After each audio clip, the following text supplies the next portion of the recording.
आइए आज आप सब सुनेंगे श्रावण सोमवार व्रत की कथा। हिंदू धर्म में श्रावण महीने का बड़ा ही विशेष महत्व माना गया है। श्रावण का महीना भगवान शिव जी को अति प्रिय होता है।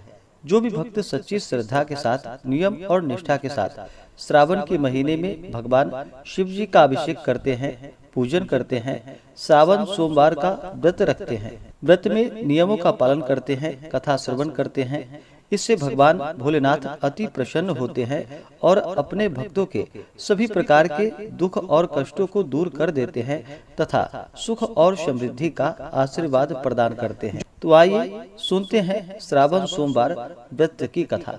तो बोलिए प्रेम से भगवान भोलेनाथ की जय, माता पार्वती की जय। प्राचीन काल की बात है कि एक नगर में एक वैश्य रहता था जो बड़ा ही धनी एवं ऐश्वर्य युक्त था, जिसके कारण उसे किसी प्रकार का कोई कष्ट या दुख न था। परंतु इतनी अतुल संपत्ति होने के बाद भी उसे भोगने वाला उसकी कोई संतान न थी, जिसका उसे सर्वदा दुख बना रहता था। वह वैश्य भगवान शिव जी का बड़ा भक्त था और प्रति सोमवार को शिव जी का व्रत तथा पूजन किया करता था। उसे विश्वास था कि भगवान शिव जी का पूजन करने से मुझे एक न एक दिन पुत्र की अवश्य प्राप्ति होगी, जो मेरे इस अतुल धन का भोग करेगा। ऐसा मन में विचार कर वह प्रति सोमवार को व्रत करता तथा सायंकाल शिव जी के मंदिर में जाकर दीपक जलाया करता था तथा बड़ी भक्ति से मधुर पाक व्यंजन बनाकर भगवान शिव जी को भोग लगाकर स्वयं प्रसाद लेता और पत्नी को देता था। उसे ऐसा करते देखकर भक्त वत्सला देवी पार्वती से न रहा गया और वे भगवान शिव जी से बोली कि हे भगवान, यह वैश्य आपका प्रति सोमवार को आपका व्रत करके सायंकाल दीपक जलाता है तथा इस प्रकार बड़ी भक्ति भावना से पूजन करता है, अतः आप इसके दुख का निवारण शीघ्र क्यों नहीं कर देते। तब पार्वती माता की बातें सुनकर भगवान शिव जी बोले कि हे देवी, इस वैश्य के तो पुत्र नहीं हैं, यह इसके पूर्व जन्मों का ही फल है। देवी, यह जगत तो कर्ममय है, मनुष्य कर्म के बंधनों से बंधा हुआ आता है तथा अपने कर्मों के फलों को भोगता है। उसी प्रकार यह वैश्य भी पूर्व जन्म के कर्म के कारण इस जन्म में निसंतान होकर दुख उठा रहा है। भगवान शिव जी के ऐसे उपदेशात्मक वचनों को सुनकर फिर भी माता पार्वती नहीं मानी और कहने लगी कि हे ईश्वर, आप तो भक्त वत्सल हैं, फिर अपने भक्त पर क्यों नहीं दया करते, जबकि वह सदैव आपकी भक्ति प्रेम पूर्वक करता है। फिर आप उसे पुत्रवान करके उसके दुखों का क्यों नाश नहीं कर देते। यदि आप अपने भक्तों के दुख का निवारण नहीं करेंगे तो कौन आपका व्रत, पूजन और सेवा करेगा। हे भगवान, मेरा आपसे अनुरोध है कि आप कृपा करके उसे अवश्य ही पुत्रवान बनने का आशीर्वाद प्रदान कीजिए। जब पार्वती जी शिव जी से ऐसा कहने लगी तो शिव जी बोले कि हे देवी, जब तुम ऐसा कहती हो तो मैं तुम्हारे कहने से उसे पुत्र का वर देता हूँ।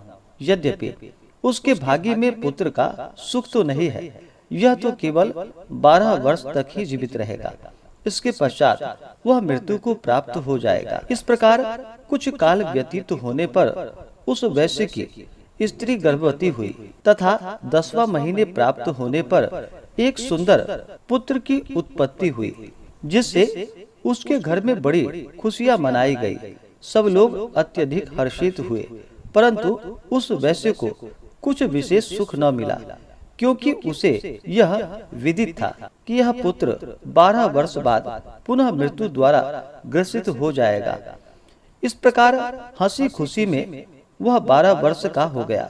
एक दिन उसकी माता वैश्य से विवाह के लिए कहने लगी तो उसके पिता विचार कर कहने लगे कि अभी विवाह की क्या जल्दी है, अभी तो मैं इसे काशी पढ़ने के लिए भेजूंगा। स्त्री से ऐसा कहकर उस वैश्य ने बालक के मामा को बुलवाया और उसे खूब अधिक धन देकर बोला, अब तुम अपने भांजे को काशी लेकर के जाओ और इसे विद्या अध्ययन करवाओ तथा रास्ते में स्थान स्थान पर ब्राह्मणों को भोजन देना तथा यज्ञ करते जाना। इस प्रकार वे दोनों मामा भांजे स्थान स्थान पर ब्राह्मणों को भोजन देते तथा यज्ञ करते हुए एक नगर में पहुँचे। वहाँ के राजा की कन्या का उस दिन विवाह था। कन्या बड़ी ही रूपवती और सर्वगुण संपन्न थी, परंतु राजकुमार अर्थात जिससे उस राजकुमारी का विवाह होने वाला था वह काना था, जिससे उसके पिता को चिंता थी।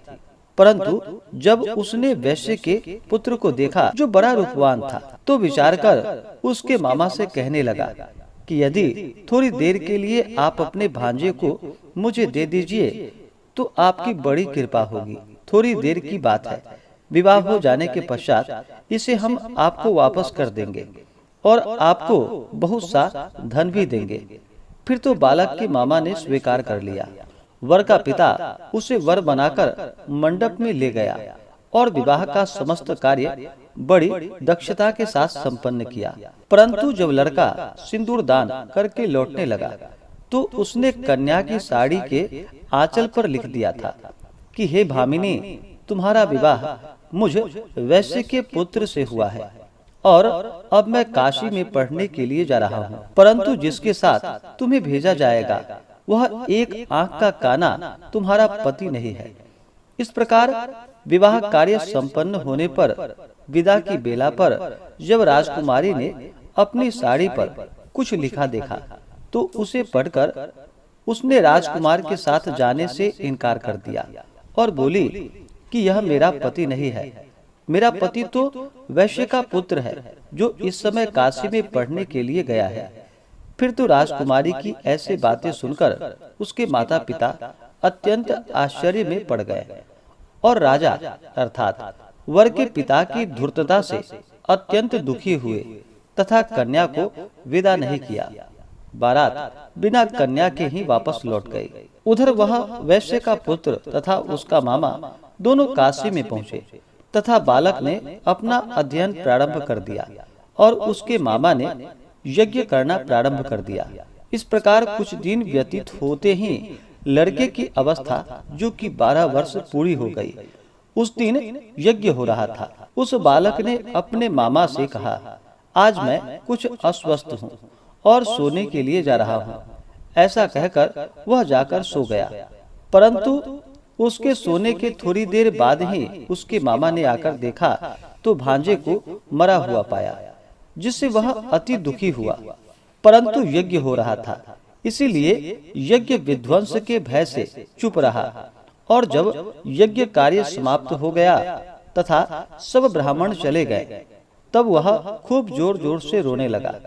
उसी समय भाग्यवश पार्वती जी सहित भगवान शिव जी उधर से जा रहे थे कि तभी पार्वती जी ने करुण रुदन सुना, जिसे सुनकर उनका हृदय द्रवित हो उठा और वे शिव जी से कहने लगी कि हे कृपा निधान, देखिए तो कौन इस समय इतनी करुणा से रुदन कर रहा है। आप वहां चलकर देखिए वह क्यों रो रहा है।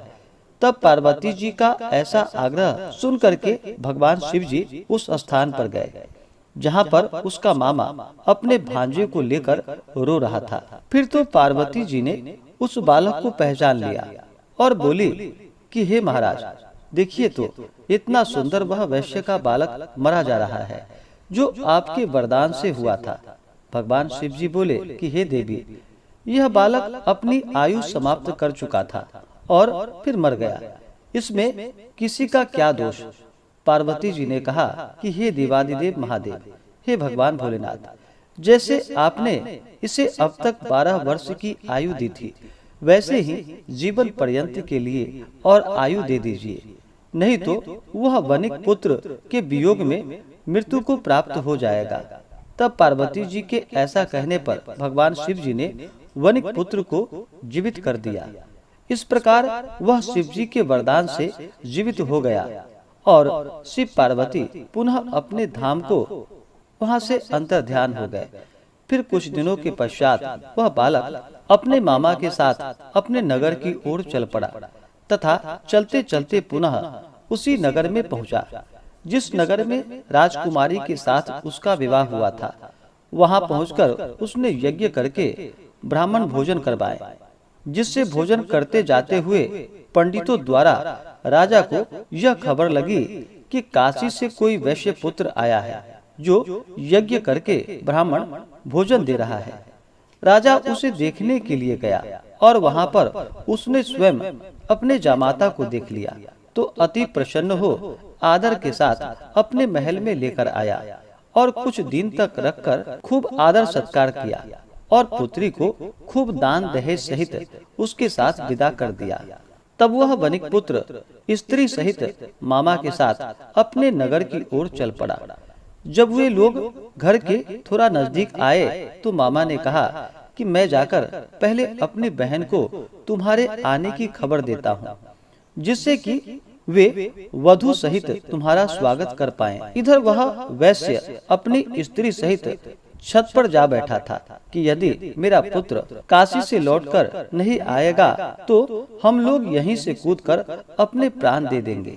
परंतु जब साले ने आकर कहा कि आपका पुत्र कुशल से अपनी स्त्री सहित आ रहा है, आप लोग विधिवत उसका स्वागत कीजिए। साले की ऐसी बात सुनकर वे लोग अति प्रसन्न हुए और बड़े आदर के साथ पुत्र और पुत्र वधू का स्वागत किया और अति प्रसन्न हो सोमवार व्रत करके भगवान शिव जी का विधिवत पूजन और वंदना किया। इसी प्रकार से जो भी भक्त सच्ची श्रद्धा के साथ नियम और निष्ठा के साथ सोमवार का व्रत करके भगवान शिव जी का पूजन करते हैं, कथा श्रवण करते हैं, वह सभी प्रकार के कष्टों से छूटकर अपने सभी प्रकार के मनोरथ को भगवान शिव जी की कृपा से सिद्ध कर पाते हैं।